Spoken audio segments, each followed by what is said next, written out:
بشرى جديدة لأصحاب المعاشات من وزير المالية. تفاصيل هامة جدا.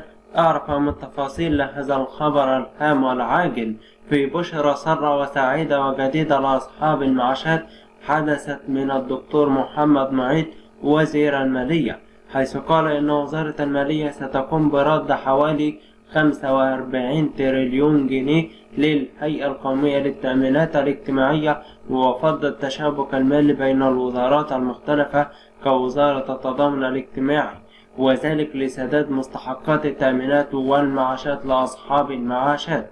وأضاف أيضا الدكتور محمد معيط وزير المالية في تصريحات هامة له أنه سوف يتم تسديد كل هذه الأموال على مدار 50 سنة، وهي مدة اتفاق فض التشابكات المالية والتي بدأت اعتبارا من عام 2019 الماضي، موضحا أن تعديل نسبة زيادة القسط السنوي لفض التشابكات المالية والذي يتم تحويله من خزانة الدولة إلى هيئة التأمين الاجتماعي لتصبح إلى 5.9% بدلا من 5.7% للاستيعاب الإجراءات التي تم اتخاذها من الدولة لتحسين الأوضاع المعيشية لأصحاب المعاشات، وتشمل علاوة 14% وضم 5 علاوات لأصحاب المعاشات على مستوى الجمهورية.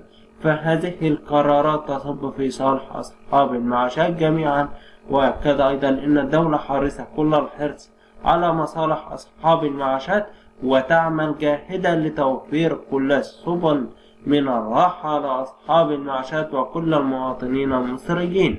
وبكده نكون وصلنا لنهاية هذا الخبر. برجاء الاشتراك في القناة وتفعيل زر الإشعارات لكي يصل إليكم كل ما هو جديد. طبتم وطابت أوقاتكم. نلقاكم دائما في أفضل صحة وحال، والسلام عليكم ورحمة الله وبركاته.